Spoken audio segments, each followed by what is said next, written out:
What we're going to look at today is setting up new users. So that's done through administration, user management, and you get a list of your users. Here you can add a new user. So whatever name you use here is what will display. So if they do a consultation or type in any notes, or that's the name that's going to show up here. Address, so you can put in their address, or you can put in the clinic address here. Phone numbers, so if you want to keep track of everyone using your system and their contact numbers, you can type in numbers here. And their email address, so if you want to, if we bring in things later on that allow you to email users, you may want to have a correct email address in here. A login name, so that's the username that they'll use every time they log in. And then you'll see there's a password. Now the password must be at least 6 characters long, so you need to make sure you put enough characters in here. Just do that again.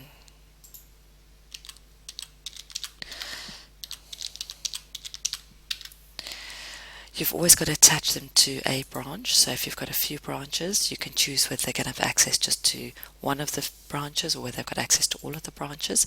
If you don't attach them to a branch, they won't be able to log in because they don't have a login for any particular branch. There's user types, so you can choose whether they're a vet or a nurse or reception, whatever user type they are, and that does affect how the system deploys in terms of things like looking at appointments and things like that, so you probably want to put in the correct user type here.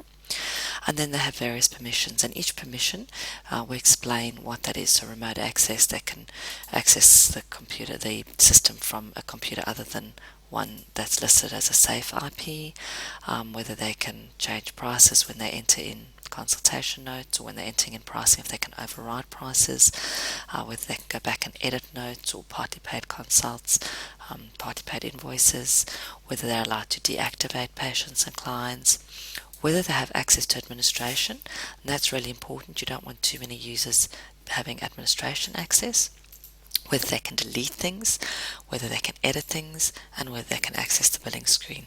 So that's all going to depend on the user and how you want to set them up and giving them the correct permissions, and you just save that.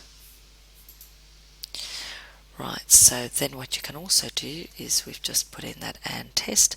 We could go in and change somebody. So if we wanted to go in and change a user, we can change their name, we can change their address, we can change their login name, we can give them a new password, change their accesses, and we just click change, and any changes that we've made will then be changed.